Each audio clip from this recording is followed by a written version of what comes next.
드디어 나왔습니다. 키크론 K7 키보드인데 타이틀이 굉장히 길어요. 울트라 슬림 65% low profile wireless mechanical keyboard. 아무튼 제가 이 키크론 K7을 한번 리뷰해 보겠습니다.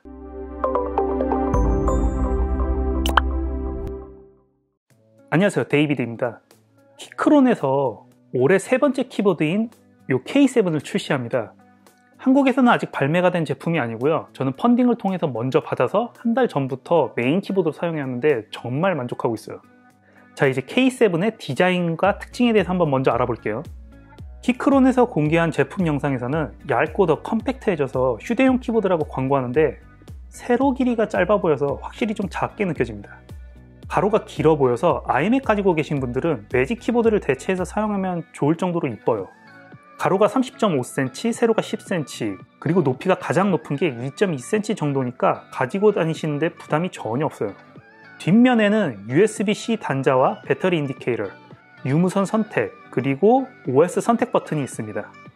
아마 눈치가 빠르신 분들은 아셨을 거예요. 이게 지금 K3와 동일한 디자인이거든요. 그냥 위에 한 줄만 차이가 나는 것 뿐이에요. 다른 키크론 키보드처럼 스마트폰, 태블릿, 그리고 PC에 연결이 가능하고 최대 세대를 블루투스로 연결해서 자유롭게 사용 가능해요. OS는 윈도우, macOS, iOS, 안드로이드, 그리고 리눅스를 지원합니다. 여기서 아셔야 될 게 리눅스 일부 유저들은 컴퓨터를 재시작할 때마다 다시 한번 키보드를 페어링 해야 된다고 하더라고요. 일부 유저만요. 따라서 리눅스는 100% 호환되는 게 아닌 것 같아요. 총 68kg 구성되어 있고 로우 프로파일 특징이죠. 키가 얇고 교체하기 상당히 쉽습니다. 키캡은 무광의 얇은 ABS 키캡이고 이물질이 묻으면 티가 나는데 물티슈로 쉽게 제거돼요.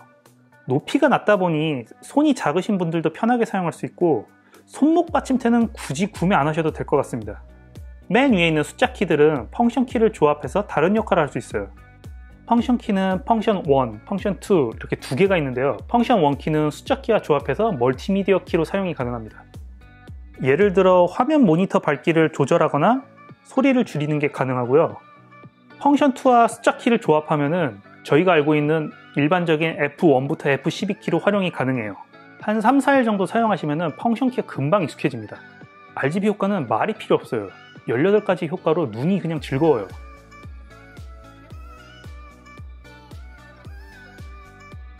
배터리는 1550mAh로 아무래도 두께가 얇다 보니까 다른 일반적인 유무선 키보드보다 적은 용량의 배터리를 가지고 있어요. 하지만 RGB 효과를 사용해도 약 34시간 동안 사용 가능하니까 며칠 사용한 데는 전혀 문제가 없습니다. 그리고 완충하는 데는 약 3시간 정도 걸려요. 이 K3와 비교했을 때 확실히 이 K7은 개선된 점이 있습니다. 아마 키크론에서 K3 유저들의 피드백을 받아서 K7에 적용한 것 같아요. 먼저 K3 하판을 볼게요. 달랑 작은 4개의 고무 받침대만 있어서 약간 미끄러운 표면에서 고정력이 떨어졌는데 K7 보시면 고무 받침대가 길어져서 바닥과 접촉하는 면적이 크고 가운데에도 작은 고무 받침대를 넣어서 K3보다 더 견고한 느낌을 받을 수 있어요. 그리고 드디어 각도 조절이 가능합니다. K3에서 따로 조절하는 부분이 없어서 약간 아쉬웠는데 K7에선 드디어 각도 조절이 가능해서 편안한 각도로 세팅한 다음에 손목 피로를 최소화할 수 있어요. 이렇게 사용자들의 의견을 반영해서 제품을 개선하는 노력이 보이니까 앞으로 키크론 키보드의 기대가 상당히 큽니다. 다음은 바나나 축인데요. 사실 펀딩으로 구매할 때 제가 호기심으로 선택한 축인데 저는 청축은 싫어하고 적축하고 갈축을 좋아하는 사람인데 이 펀딩할 때 바나나와 민트 축이라는 게 있더라고요. 그래서 개인적으로 노란색, 핑크색을 좋아하기 때문에 한번 바나나 축을 선택해보자 그래서 샀는데 생각외로 굉장히 마음에 듭니다. 적축과 갈축의 장점을 다 합쳐놓은 것 같아요. 일단 소리가 작아서 사람들이 많은 곳에서도 쉽게 사용할 수 있고요.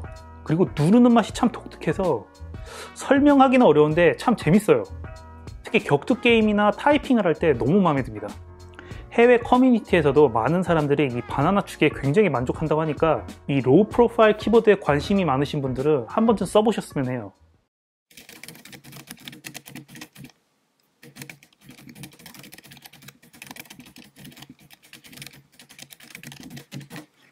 이 K7을 가지고 집 밖에서 한 달 동안 사용하면서 느낀 게 아쉬운 점이 좀 하나 있더라고요. 왜 배터리 인디케이터를 뒤에 놨을까? 배터리가 없으면 빨간불이 깜빡이는데 사실상 일이나 게임에 집중하면 키보드 뒷면 볼 일이 전혀 없거든요. 로우 프로파일 키보드는 키 사이의 간격이 좀 넓은 편인데 그 사이에 배터리 인디케이터를 넣어도 되고, 아니면 구석에 ESC에 LED가 깜빡이게 설계한다던가 뭔가 다른 방법이 있는데 꼭 뒤에 설치해서 불편해요. 얘네들도 좀 고집이 있어요, 고집이. 그리고 배터리 양도 표시 못하는 게 좀 아쉬워요. 이 K7 한 달 동안 사용해보니까 확실히 카페나 야외에서 일하시는 분들에게 굉장히 좋은 키보드인 것 같아요. 그리고 아무래도 디자인이 길쭉해 보이니까 iMac 유저들은 매직 키보드 대신해서 사용하면 꽤 괜찮습니다.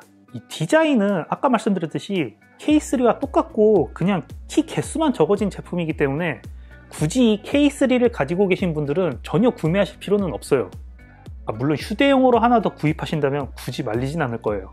로우 프로파일 키보드의 경험이 없으신 분들은 이번에 K7이 정식으로 출시됐을 때 구매하셔서 에브리데이 키보드로 쓰시면 정말 좋을 것 같아요.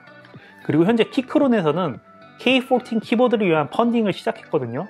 저는 이미 참여했는데 제품은 아마 12월쯤에 올 것 같아요. 따라서 12월 달쯤에는 K14을 한번 리뷰해 보도록 하겠습니다. 오늘 영상은 여기까지고요. 좋아요와 구독 눌러주시고 궁금한 게 있으면 꼭 댓글로 남겨주세요.